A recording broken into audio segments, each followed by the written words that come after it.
Okay, well the next step that I'm doing is the boning process is what it's called, and I'm conforming this to the gun. I've kind of already got underway here, and I just wanted to give a quick clip on what I did. And to do that, pull the weapon out.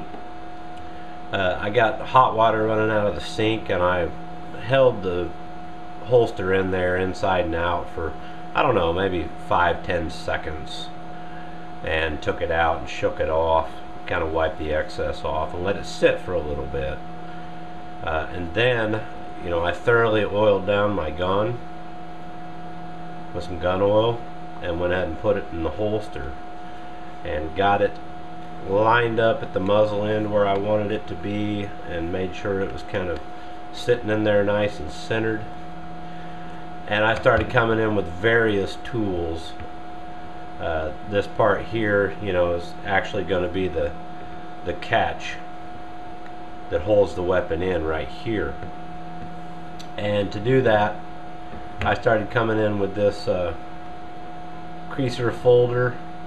I actually started with my thumbs first and just kind of pressed it in there like so, just so I could get a kind of a reference on where that was, and just started coming in here and working this and pressing down and working around.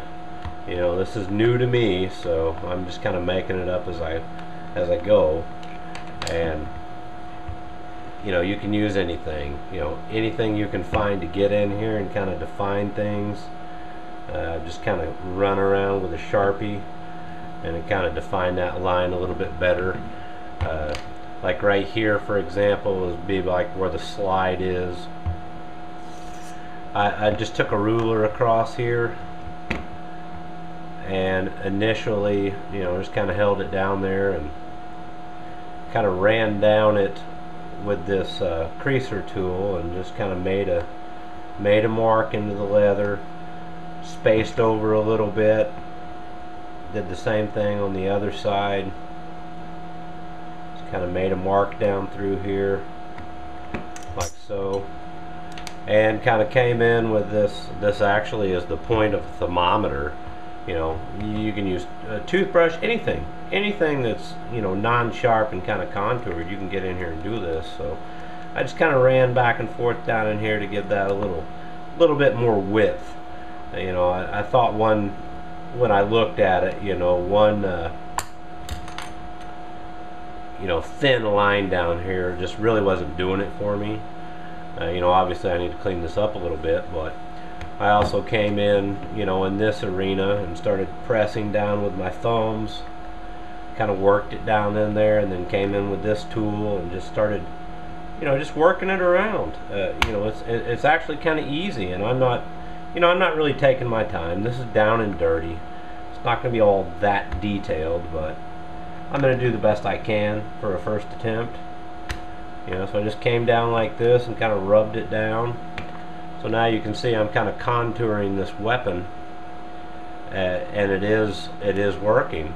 And right here on the other side, I just came in with my thumb and just kind of pressed this in here, just like that, and it actually is holding that shape.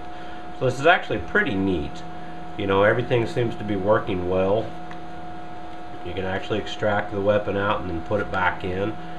And my holster is a little bit tight to begin with, but you can see that this weapon is not coming out of here. I mean, I really have to get on it to get it out, and I'm not finished yet. I don't want it so tight that it's I can't hardly get it out. So I'm going to check the steps as I go. I'm going to recess this area a little bit more. If things start drying out on you, I'm just using a foam brush with some water in it, and using a spray bottle and just kind of wetting this. You can use a pail or whatever, but just wet the area down again, and just continue working on it until you're satisfied with it.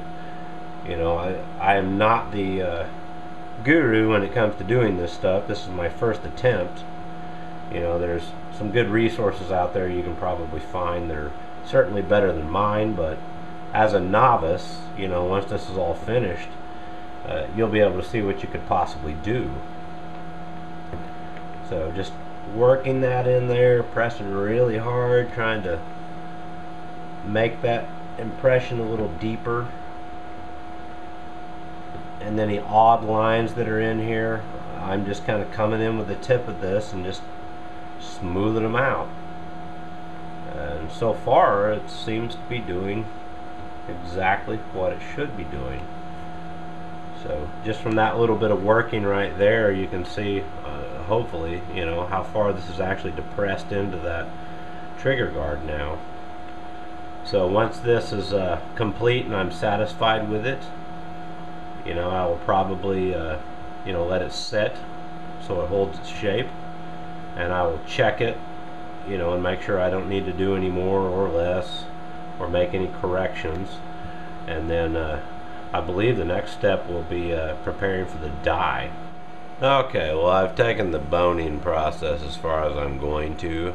I just wanted to give a little bit of detail. You know, I don't know if this is going to show up, but here it is. You know, we went through this area and we got the trigger guard set. I made a little slide reference. I also made another reference right here for the top of the slide, and I've come around the top and just made a little scribe mark here for the actual sight line. So I'm going to go ahead and put the weapon in. You know, I assure you this is still unloaded.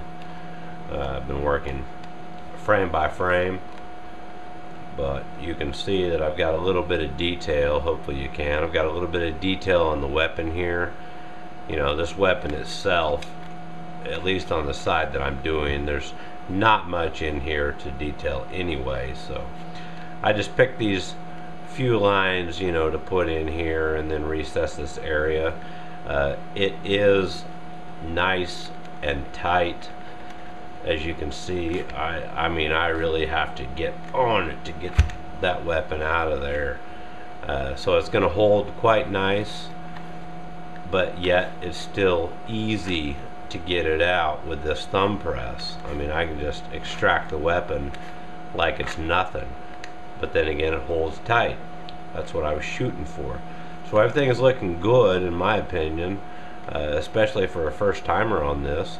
And since everything is set up, we're going to move forward with the dyeing process. I'll probably show a little bit of that. I took some time and I worked on a scrap piece of leather. I'm kind of making a segue here. This is a scrap piece of leather that I actually did the whole process on. Now this white line around here I just did for accent purposes, just playing around. You know, once it was dyed, you know, I came in with the grooving tool and just cut a groove. So that's an idea. You know, you can dye this, you can come in and even make these lines you know, natural colored if you want. You know, you can do anything. I mean, the options are endless. So at this point, you know, this is kind of the finished look that I'm going to be actually going for, and it may not turn out right. It may look black on the camera, but it is really not. It is a deep mahogany color, and it's gorgeous in the sunlight. So with that being said, to do the dyeing process, you know, I'm going to lightly dampen the leather, and then I will take the dye on a wool dauber, and I will go ahead and dye this inside and out. So we're going to get tooled up for that, and we'll show that, and we'll move on.